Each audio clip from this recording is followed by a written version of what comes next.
بلوچستان کی تاریخ میں 3 سرداروں کو لیجنڈری حیثیت حاصل ہے۔ ایک میر چاکر اعظم رند، جنہوں نے پہلی بار بلوچوں کو ایک قوم اور ایک ریاست کی شکل میں جمع کیا۔ انہوں نے دہلی میں شیر شاہ سوری کی چھوڑی ہوئی سلطنت ختم کرنے اور مغل بادشاہ ہمایوں کو تخت دلوانے میں بھرپور مدد فراہم کی۔ آخری عمر میں وہ 7 خاندانوں کے ساتھ اکاڑا کے علاقے ستگھرا میں آباد ہوئے۔ آج ان کا مزار بھی وہیں ہے۔ بلوچ انہیں اپنا سب سے بڑا تاریخی لیڈر مانتے ہیں۔ ان کے بعد دوسرے بلوچ سردار نوروز خان ہیں۔ جنرل ایوب خان کے دور میں وہ وفاق سے ناراض ہو کر پہاڑوں پر چڑھ گئے اور بغاوت کا اعلان کر دیا۔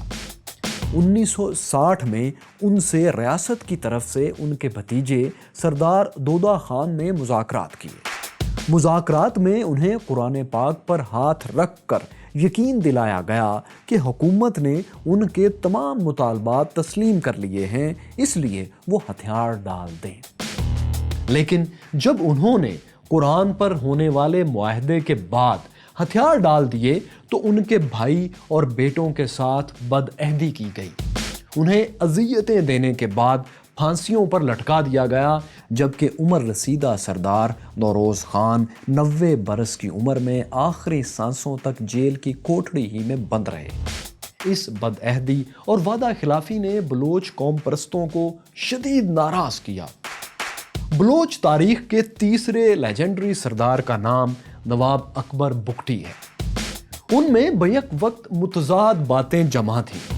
وہ جدید انگلش لٹریچر اور مغربی فلسفے کے دلدادہ تھے، لیکن ساتھ ہی سچائی ثابت کرنے کے لیے قبیلے کے لوگوں کو کوئلوں پر چلانے کے پرزور حامی بھی تھے۔ وہ غیرت کے نام پر قتل کو جائز سمجھتے تھے اور ساتھ ہی یہ بھی کہتے تھے کہ خدا کو دراصل ایک ایسی محبت کرنے والی ہستی ہونا چاہیے جو اپنے بندوں کو سزا نہ دیا کرے۔ نہ جانے تاریخ انہیں کس رنگ میں یاد رکھتی کہ پھر ان کے علاقے ڈیرہ بگٹی کے قریب ایک سانحہ ہوا۔ اس سانحے نے تاریخ کو موقع دیا کہ وہ نواب اکبر بگٹی کو ایک الگ ہی رنگ میں یاد رکھے۔ وہ واقعہ کیا تھا؟ جنرل پرویز مشرف اکبر بگٹی کی جان کے در پہ کیوں ہو گئے تھے؟ انہیں کیسے قتل کیا گیا اور وفاق پاکستان پر اس کا اثر کیا ہوا؟ میں ہوں فیصل اڑائچ اور دیکھو سنو جانو کی سیریز ہسٹری آف پاکستان کی اس قسط میں ہم آپ کو یہی سب دکھائیں گے۔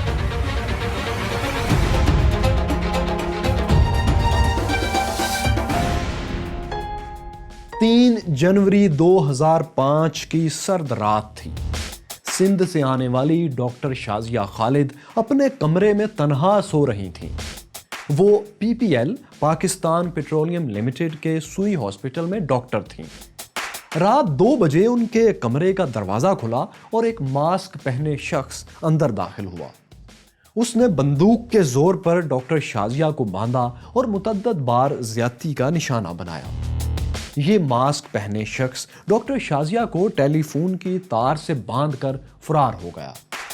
ڈاکٹر شازیہ بری طرح زخمی تھی، لیکن جب وہ کئی گھنٹوں بعد ٹیلی فون کی تار سے نجات پا کر باہر نکلی تو زندگی اور بھی تلخ تھی۔ انہیں 2 دن تک کسی سے ملنے نہیں دیا گیا۔ انہیں اپنے شوہر اور خاندان سے رابطہ بھی نہیں کرنے دیا گیا۔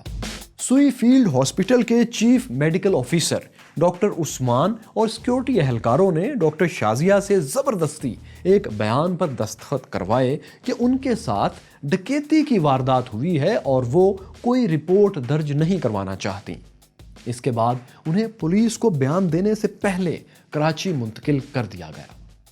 کراچی میں ان کے دروازے کے باہر سخت سیکیورٹی لگا دی گئی۔ انہیں کسی سے ملنے کی اجازت نہیں تھی اور نہ وہ کسی سے بات کر سکتی تھیں۔ ان کے کمرے سے تمام ثبوت مٹا دیے گئے اور انہیں مجبور کیا گیا کہ وہ ملک چھوڑ کر چلی جائیں۔ مجھے دھمکیاں دینے لگے کہ آپ اگر FIR کٹواؤ گی تو آپ کو دھکے کھانے پڑیں گے، آپ کو جیکوبا جانا پڑے گا، آپ کو سٹی جانا پڑے گا، در در کی آپ کو ٹھوکریں کھانی پڑیں گی۔ یہ CMO نے جو ہماری چیف میڈیکل ہیں آفیسر، انہوں نے کہا بعد میں بی بی سی کو دیے گئے اپنے ایک انٹرویو میں انہوں نے بتایا کہ ایک ایم آئی کے میجر نے انہیں مل کر کہا کہ آپ پولیس کے چکروں میں نہ پڑیں، ہمیں پتا ہے آپ کے مجرم کون ہیں، آپ بس پاکستان سے چلی جائیں کیونکہ آپ کی جان کو خطرہ ہے۔ ڈاکٹر شازیہ ہی کے مطابق کچھ دن بعد اے آر وائی کے اینکر ڈاکٹر شاہد مسعود اپنے ساتھی محسن بیگ کے ساتھ ان سے ملنے آئے۔ انہوں نے کہا کہ ہم آپ کی مدد کریں گے، آپ دونوں یعنی ڈاکٹر شازیہ اور ان کے شوہر کی جان کو خطرہ ہے۔ اس کے بعد کسی طرح ڈاکٹر شاہد مسعود نے ان سے پاسپورٹ لے کر 2 دن میں ویزا لگوا کر پاسپورٹ انہیں واپس بھجوا دیے۔ جنوری میں یہ سانحہ ہوا اور مڈ مارچ میں ڈاکٹر شازیہ لندن جا چکی تھیں، جہاں سے پھر بعد میں وہ کینیڈا شفٹ ہو گئیں اور یہ کیس آج تک کسی نتیجے پر نہیں پہنچ سکا۔ لیکن ان 3 مہینوں میں سوئی کے اس سانحے نے ہر طرف جذبات بھڑکا دیے۔ ڈاکٹر شازیہ پر حملے اور زیادتی کا الزام فوج کے ایک ملازم کیپٹن حماد پر لگایا جا رہا تھا، اگرچہ یہ الزام کسی موقع پر بھی ڈاکٹر شازیہ نے خود نہیں لگایا۔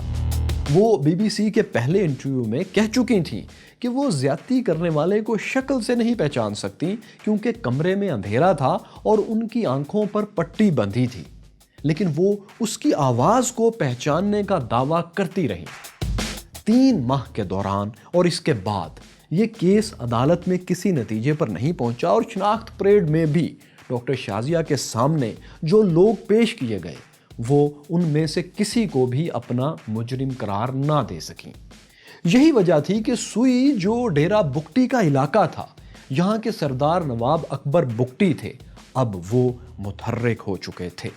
کیونکہ واقعہ ان کے علاقے میں ہوا تھا، اس لیے انہوں نے اور بلوچ قوم پرستوں نے اسے اپنی مہمان ڈاکٹر سے زیادتی اور اپنی غیرت پر ایک بڑا حملہ تصور کیا۔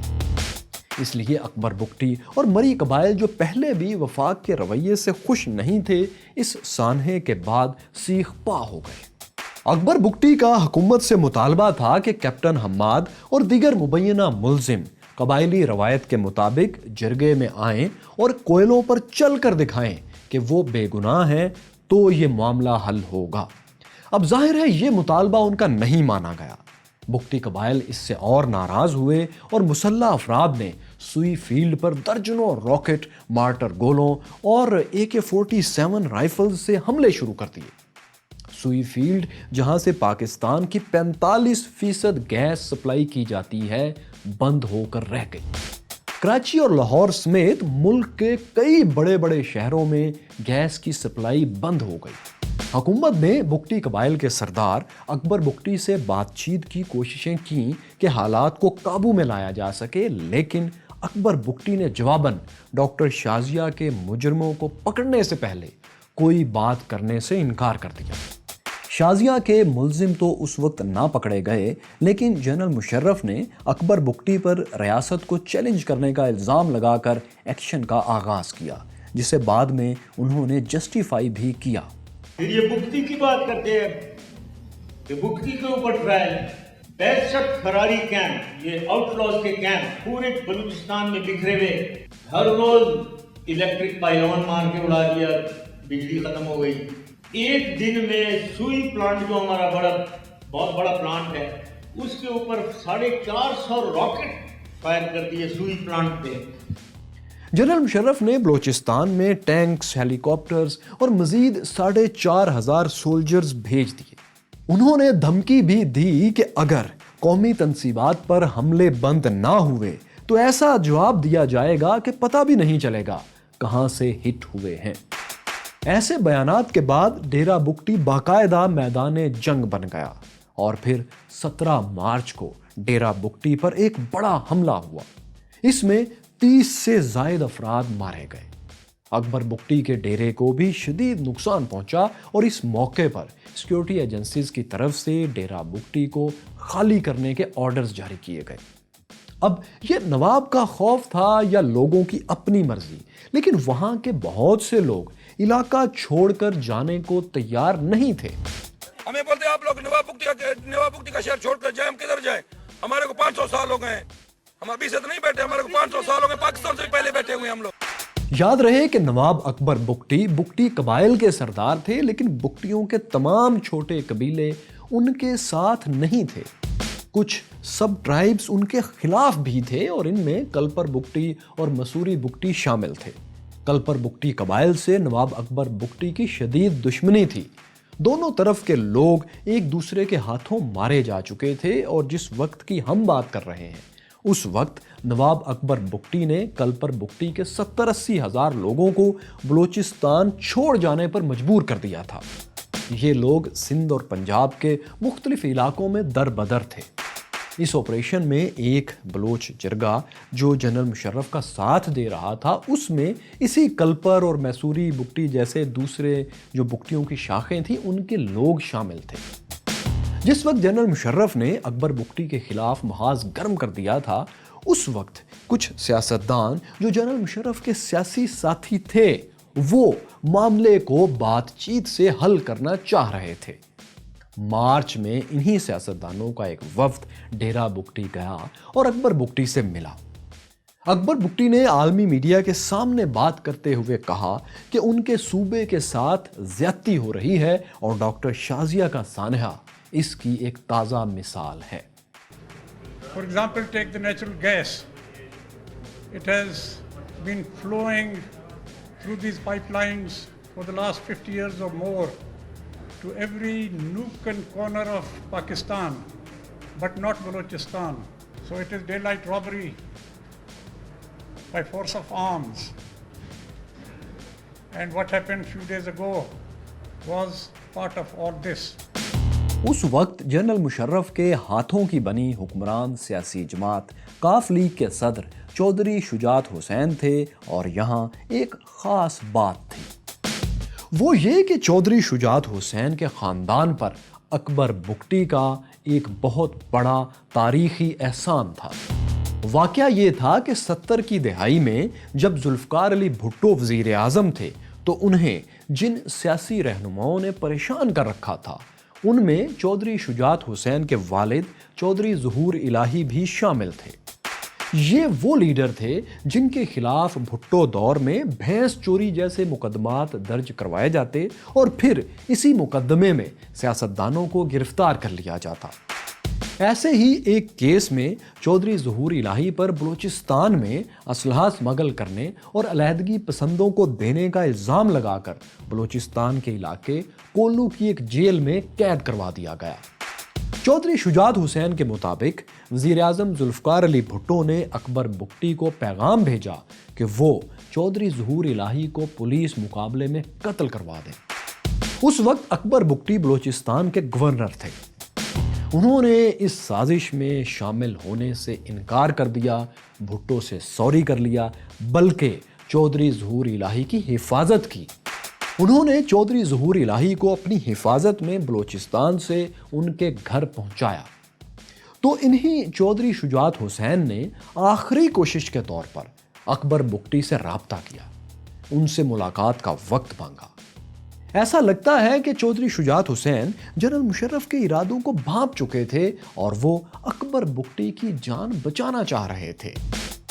نواب اکبر بگٹی نے جواب میں چودھری شجاعت حسین سے شکوہ کرتے ہوئے کہا کہ آپ کے رابطہ کرنے سے کیا وہ 60 افراد جو ایف سی کی فائرنگ سے 3 روز پہلے جام حق ہو گئے ہیں زندہ ہو جائیں گے؟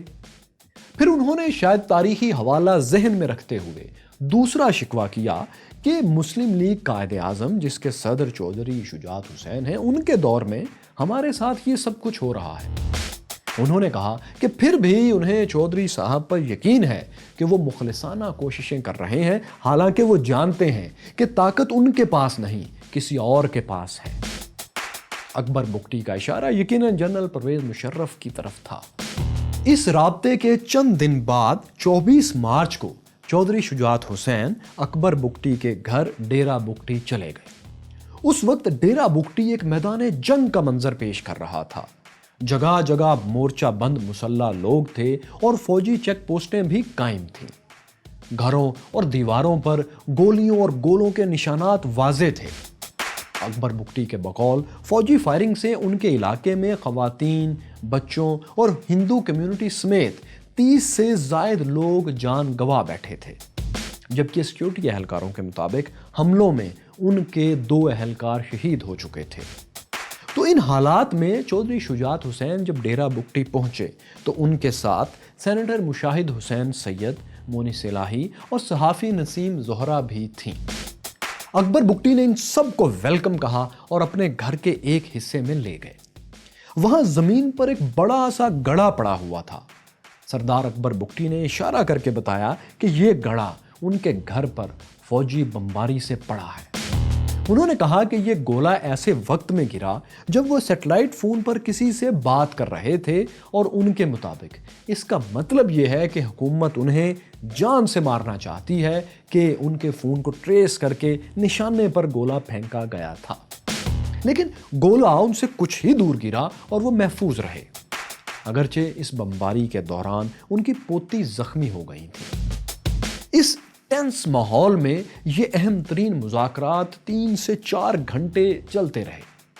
ایک موقع پر چودھری شجاعت حسین نے نواب اکبر بگٹی سے پوچھا کہ مسئلے کا حل آپ کیا چاہتے ہیں؟ تو اکبر بگٹی کا پہلا اشارہ ان کے گھر کے باہر موجود فوجی چوکی ختم کرنے کا تھا۔ انہوں نے کہا کہ اس سے ہمارے گھر کی بے پردگی ہوتی ہے، اور اس کے علاوہ چودھری شجاعت حسین کے مطابق ان کے تحفظات، سوئی گیس کی رائلٹی، اپنی حفاظت کے لیے اسلحہ رکھنے کی اجازت بھی تھے۔ یعنی معاملات اب ڈاکٹر شازیہ کیس سے بہت آگے جا چکے تھے۔ چودھری شجاعت حسین نے ان سے صوبائی حقوق اور گیس کی رائلٹی سے متعلق کچھ وعدے بھی کر لیے۔ ان مذاکرات میں بظاہر تو چودھری شجاعت حسین کہہ رہے تھے کہ وہ مکمل با اختیار ہیں، پارلیمنٹ کے نمائندے ہیں، لیکن اصل میں وہ مذاکرات کے دوران بھی بار بار کسی سے سیٹلائٹ فون پر بات کر رہے تھے، جس سے لگتا تھا کہ وہ با اختیار نہیں ہیں، بلکہ بار بار کسی سے اور غالباً جنرل پرویز مشرف سے بات کر رہے تھے۔ بہرحال جو بھی تھا، ان مذاکرات کے بعد چودھری شجاعت حسین اکبر بگٹی سے 2-3 دن کی مہلت مانگ کر واپس آ گئے۔ جب نواب اکبر بگٹی سے پوچھا گیا کہ کیا آپ کو ان باتوں پر اعتماد ہے جو چودھری صاحب آپ سے کر کے گئے ہیں، تو انہوں نے مختصر جواب دیا اور کہا کسی حد تک۔ اسلام آباد میں چودھری شجاعت حسین نے صدر جنرل پرویز مشرف کو مذاکرات سے آگاہ کیا اور یہ بھی کہا کہ اکبر بگٹی اپنے گھر کے باہر موجود چوکی سے بہت پریشان ہیں۔ چودھری صاحب کے مطابق جب انہوں نے اکبر بگٹی کے گھر کے باہر موجود چوکی ختم کرنے کے لیے کہا تو جنرل مشرف نے فوری طور پر اس چوکی کو ہٹانے کا حکم دے دیا۔ ان اقدامات سے لگنے لگا تھا کہ اب برف پگھلے گی، خون بہنا بند ہوگا، بلکہ اس میں ایک سٹیپ اور آگے جاتے ہوئے چودھری شجاعت حسین نے اکبر بگٹی اور جنرل مشرف کے مابین براہ راست 1-to-1 میٹنگ کا بندوبست بھی کر دیا۔ یہ ملاقات اسلام آباد میں ہونا طے تھی۔ اکبر بگٹی بھی ملاقات کے لیے تیار تھے، سو ایک جہاز اسلام آباد سے ڈیرہ بگٹی بھیجا گیا جس پر اکبر بگٹی کو اسلام آباد لایا جانا تھا اور براہ راست جنرل مشرف اور اکبر بگٹی میں فائنل بات چیت ہونا تھی۔ جب اکبر بگٹی آنے کی تیاری کر رہے تھے تو انہیں اسلام آباد سے پریزیڈنٹ آفس سے ایک کال آئی۔ اس کال میں بتایا گیا کہ ان کو لانے والا جہاز دراصل خراب ہو گیا ہے، اس لیے یہ ملاقات منسوخ کی جاتی ہے۔ اکبر بگٹی کہتے ہیں کہ اس کال کے بعد وہ اپنی آنکھوں سے دیکھ رہے تھے کہ ان کو لانے والا جہاز جو ان کو لینے کے لیے آیا تھا وہ آدھے گھنٹے بعد فضا میں اڑ رہا تھا۔ شاید جنرل مشرف کی ٹیم میں کوئی تھا یا خود جنرل مشرف کسی صورت بھی اکبر بگٹی کو اب زندہ نہیں دیکھنا چاہتے تھے۔ اس کی ایک گواہی صدر جنرل پرویز مشرف ہی کے دور میں وزیر اعظم رہنے والے بلوچ رہنما میر ظفر اللہ جمالی نے بھی اپنے ایک انٹرویو میں دی تھی۔ مشرف صاحب پہلے ہی اکبر بگٹی کو مارنا چاہتے تھے؟ ہاں سر، اور یہ بات چودھری شجاعت صاحب کی نالج میں تھی، اس کے باوجود وہ مذاکرات؟ شجاعت اسے 2-3 دفعہ جا کے ملا تھا اور وہ ان کو جلدی مارنا چاہتے تھے۔ تو دوستو اب دن آیا 14 دسمبر 2005 کا۔ جنرل مشرف ڈیرہ بگٹی کے اوپر بلوچستان کے علاقے کولو میں فرنٹیئر کور کی پوسٹوں کا دورہ کر رہے تھے۔ اس وقت ان پر 6 سے 8 راکٹ فائر کیے گئے، لیکن یہ راکٹس جنرل مشرف کو ہٹ نہ کر سکے۔ اس کے ایک روز بعد فرنٹیئر کور کے سربراہ میجر جنرل شجاعت ضمیر ڈار اور بریگیڈیئر سلیم نواز اسی جگہ جائزہ لینے پہنچے جہاں جنرل مشرف پر حملہ ہوا تھا، تو ان پر بھی حملہ ہوا۔ حملے میں یہ دونوں افراد زخمی ہو گئے۔ ان حملوں کے تیسرے دن جنرل مشرف نے اکبر بگٹی کے خلاف فل سکیل آپریشن شروع کر دیا۔ اس دوران انہوں نے کولو اور ڈیرہ بگٹی کے علاقے میں میڈیا کی رسائی بھی بند کر دی۔ اب وہاں سے جو معلومات آ رہی تھیں وہ فلٹرڈ معلومات تھیں، یعنی جنرل مشرف اور ان کے ساتھی جو معلومات میڈیا کو فراہم کرتے وہی پاکستانی عوام تک پہنچتی تھیں۔ جنرل مشرف آپریشن سے انکار کرتے تھے اور کہتے تھے کہ صرف ایک سردار کے خلاف ایکشن ہو رہا ہے اور 3 سرداروں کے سوا باقی 75 بلوچستان کے سرداروں کو ریاست سے کوئی مسئلہ نہیں ہے۔ بلوچ عوام کے خلاف کوئی ایکشن نہیں ہو رہا ہے۔ یہاں آپ کو پتہ ہونا چاہیے کوئی 78 سردار ہیں، جن میں سے 75 کو کوئی پرابلم نہیں ہے، سب گورنمنٹ میں ہیں، سب ایکشن کر رہے ہیں۔ 3 سردار بول رہے ہیں، ان میں سے ایک ڈیرہ بگٹی سے گڑبڑ کر رہا ہے اور سوئی کو بھی اس نے اٹیک کر کے خراب کیا ہے۔ سرکاری سینسرڈ معلومات کے مطابق جنرل مشرف آپریشن سے انکار کرتے تھے اور کہتے تھے کہ صرف 1000 فوجی، پیراملٹری اور سیکیورٹی ادارے یہ وہاں کام کر رہے ہیں۔ لیکن امریکی انٹیلیجنس کے مطابق آرمی کی 6 بریگیڈز آپریشن میں حصہ لے رہی تھیں۔ پیراملٹری فورسز سمیت کل ملا کر کوئی 25,000 سولجرز اس آپریشن میں شریک تھے۔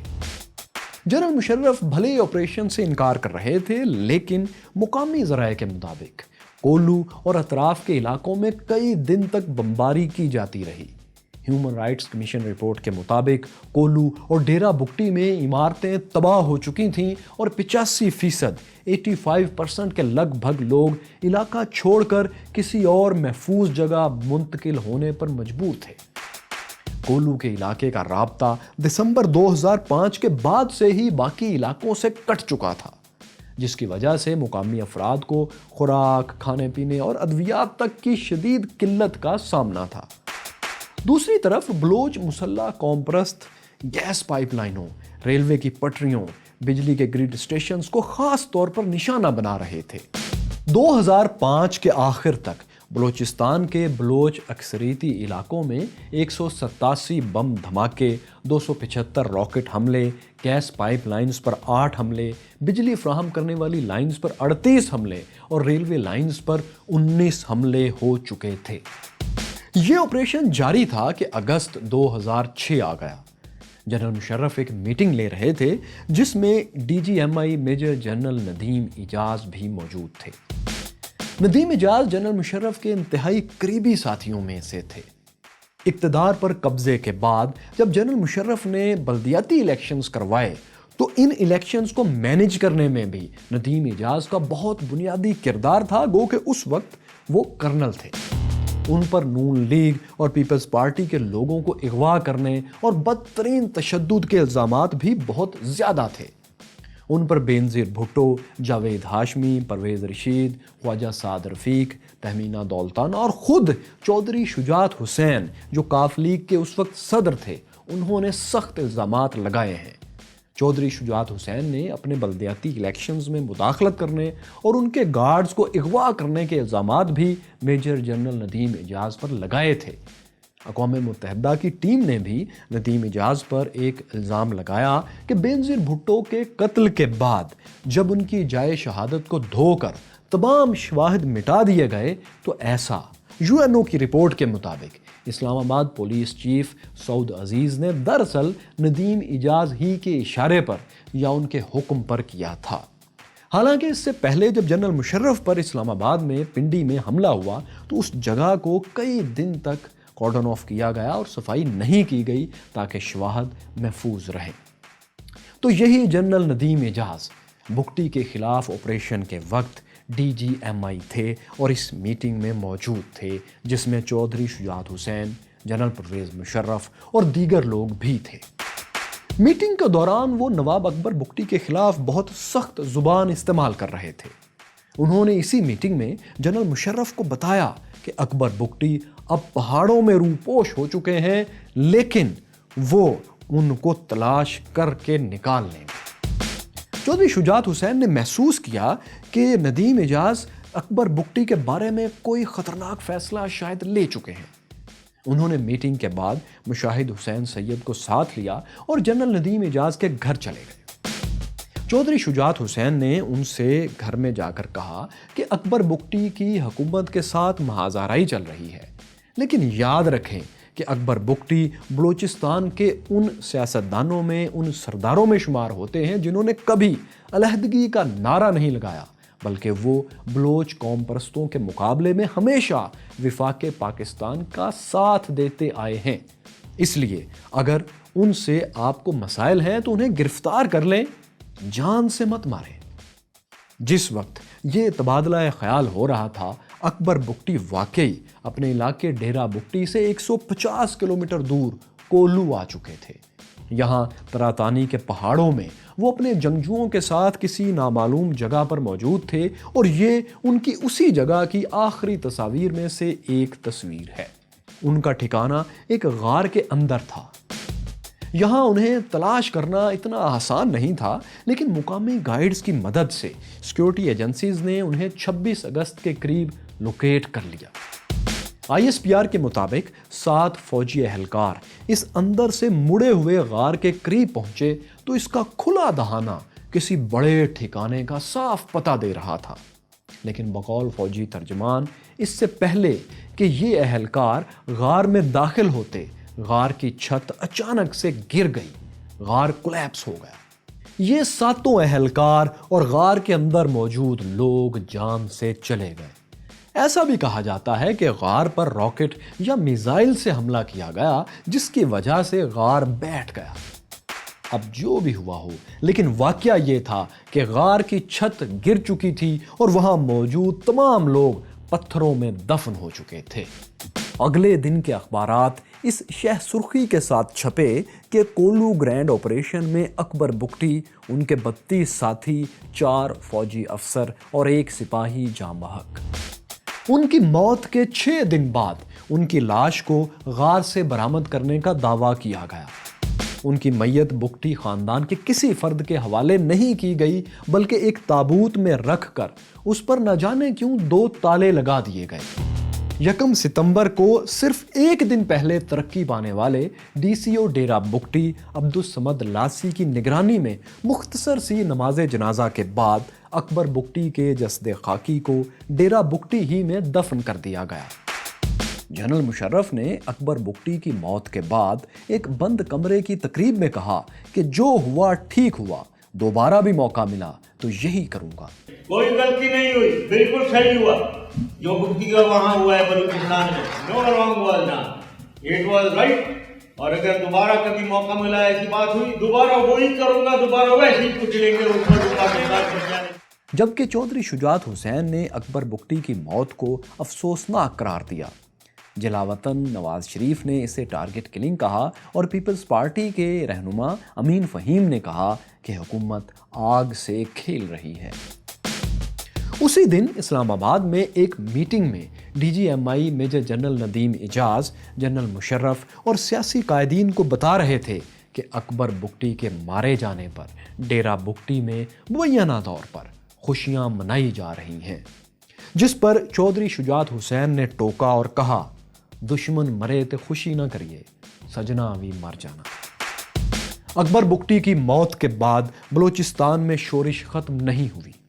جس ناراضگی کو جنرل پرویز مشرف صرف 3 سرداروں یعنی سوئی کے نواب اکبر بگٹی، کولو کے خیر بخش مری اور وٹ کے عطا اللہ مینگل تک محدود قرار دیتے تھے، وہ پورے بلوچستان میں کوئٹہ سے گوادر تک پھیل چکی تھی۔ یہ بلوچستان کی 5ویں اور سب سے طویل شورش کی شروعات تھی۔ دوستو، یہ دور پاکستان کا ایک کٹھن اور عجیب سا دور تھا۔